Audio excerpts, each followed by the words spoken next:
Olá, pessoal do nono ano, pessoal aí que optou pelas aulas remotas. Vamos para mais uma aula de História, dando continuidade, né, ao assunto sobre a Era Vargas. Já discutimos os três momentos, né, sobre o governo Vargas, né, da Era Vargas. O governo provisório, o governo constitucional e o Estado Novo, ou o período ditatorial.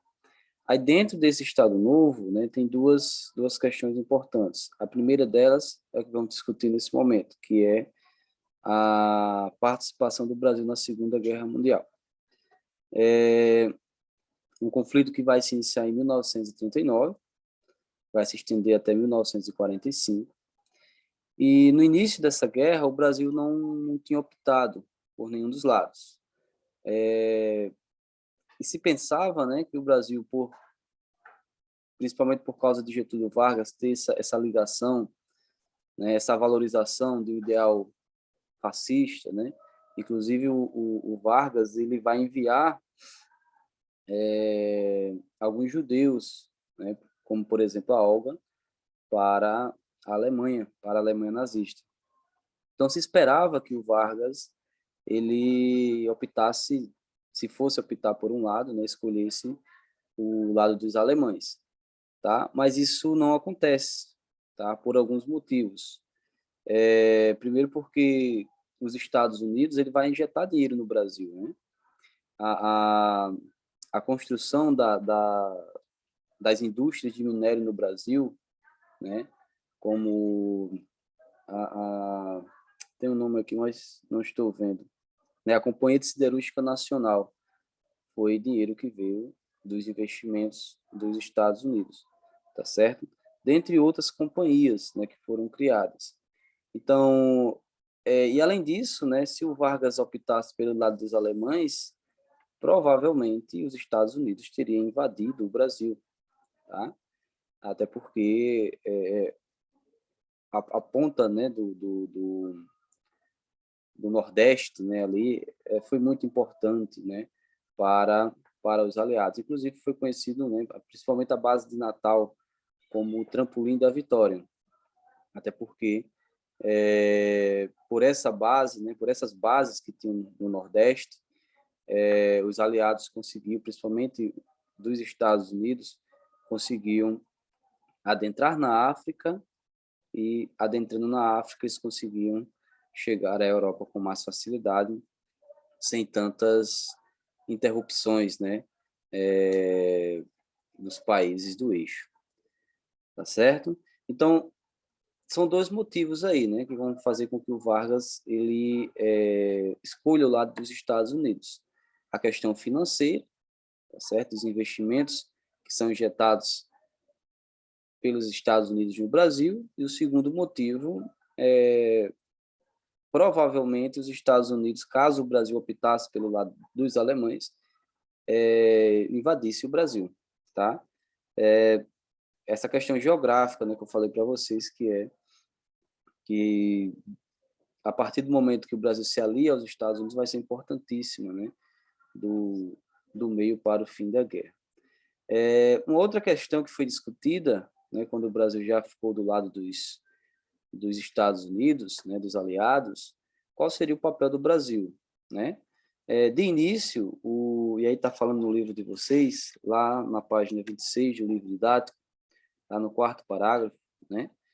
Então, assim, no início, o apoio do Brasil restringiu-se ao fornecimento de matérias-primas e à concessão de locais para a instalação de bases militares estadunidenses em Belém, Natal e Recife.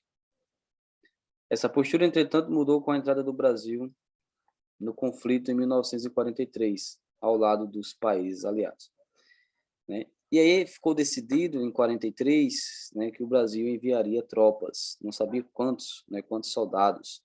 Se pensou em, acho que em três batalhões, acho que é isso, que seriam cada um com 100 mil soldados, mas isso estava inviável, né?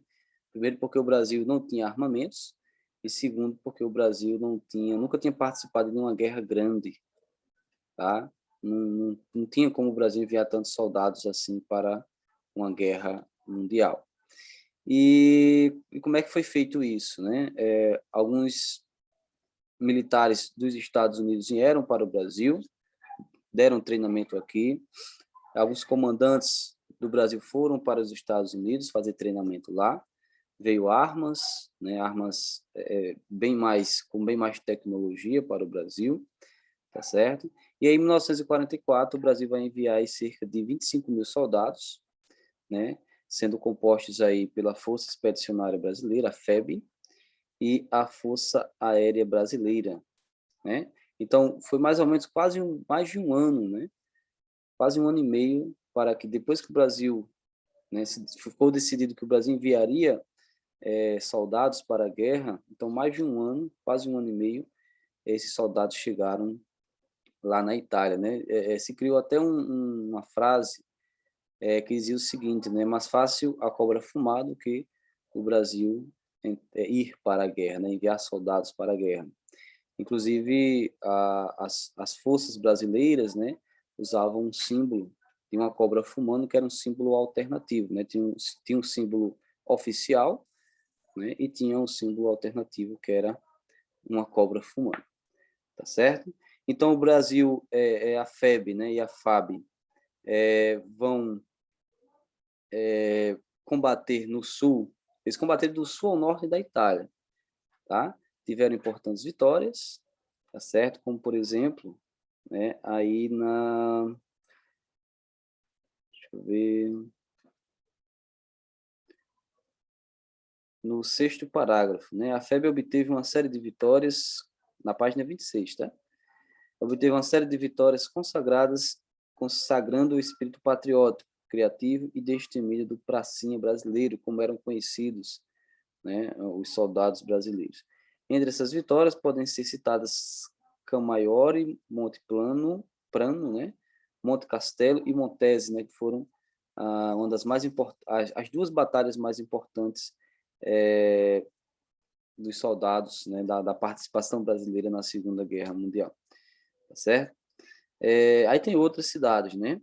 Aí no final de abril de 1945, a 148ª Divisão de Infantaria Alemã rendeu-se à invicta FEB, tá? E aí o Brasil apreendeu aí mais ou menos uns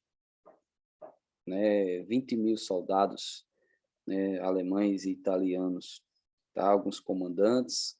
Então foi uma participação considerável, né? Já que algumas pessoas acham que o Brasil não teve tanta importância no que diz aí a participação na Segunda Guerra Mundial, tá certo? E o que temos que tirar dessa Segunda Guerra Mundial essa participação do Brasil na Segunda Guerra Mundial é a consequência desta para o governo do Getúlio Vargas, né? Porque começou a se pensar, né, com o final da Segunda Guerra, como é que pode um governante, aliás, como é que pode os soldados brasileiros estarem indo para a Europa, estarem indo lutar contra governos autoritários e totalitários, né, que são os governos nazifascistas, sendo que dentro, né, do próprio país existe um governo autoritário. Claro que também, isso é um dos principais, um dos motivos, né? O outro motivo, claro, é que os Estados Unidos queria uma maior participação na política e economia brasileira, né? São dois motivos aí que vão fazer com que o Vargas seja pressionado a deixar o poder, né? E ele vai sair, né, por meio dessa pressão dos militares e também, claro, de uma força externa, que é os norte-americanos, tá certo? Então ele vai deixar o poder, vai surgir um movimento também que vai ser chamado de querenismo, né? São apoiadores de Getúlio Vargas, está falando dele na página 27 do livro didático.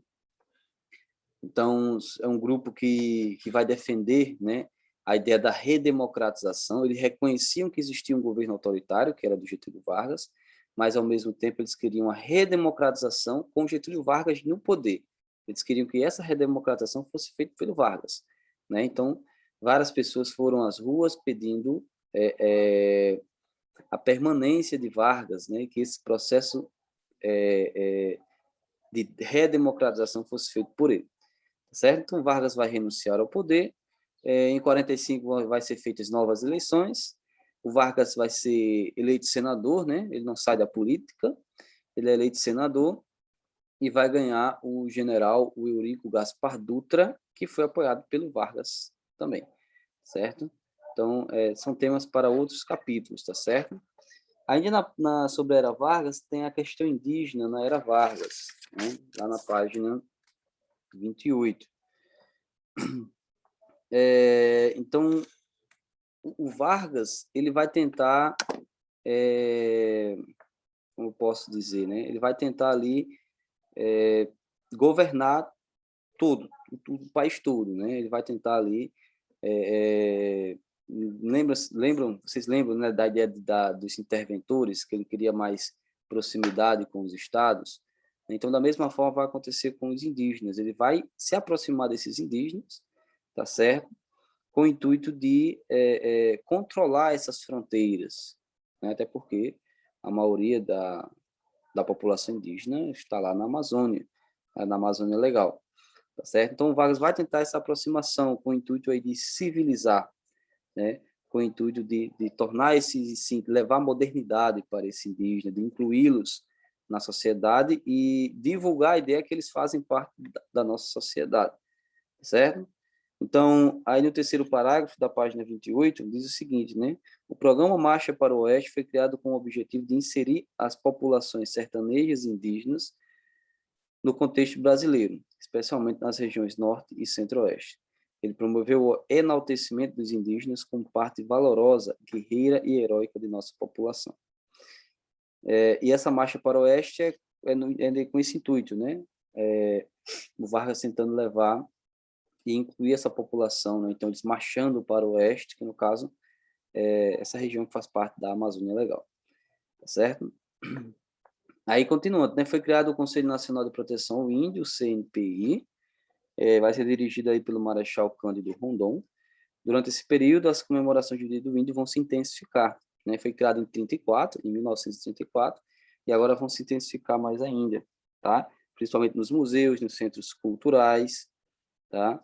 E é para enaltecer essa questão da cultura indígena fazendo parte da nossa sociedade, tá certo? Aí vem a contrapartida, tá, pessoal? Olha só. É importante salientar que, por um lado, a política varguista valorizou os indígenas e os enalteceu. Contudo, por outro, né, obrigou-os a aderir ao projeto de integração sem levar em conta os desejos e a cultura desses povos. É a grande pergunta, né, que não fizeram para os indígenas. Vocês querem, né, a modernidade? Vocês querem a integração na sociedade? Né? Fica aí para vocês aí refletirem, tá certo? E essa questão indígena, pessoal, ela já vem sendo discutida há muitos anos, né? Por exemplo, no século XIX, está dizendo aqui no último parágrafo da página, tá? Que a questão indígena ela vai estar presente na literatura, como, por exemplo, em obras de José de Alencar, né, como Iracema e o Guarani, tá certo? A questão da romantização desses indígenas, tá certo? Então, basicamente isso. Aí, no início do século XX, vai ter a questão da Semana de Arte Moderna, né? Com o Oswald de Andrade, acho que a Cecília Meirelles, né? Com a ideia de enaltecer uma cultura nacional, né? E o indígena fez parte disso também. Tá bom? Então é isso. Ficamos por aqui e até a próxima aula.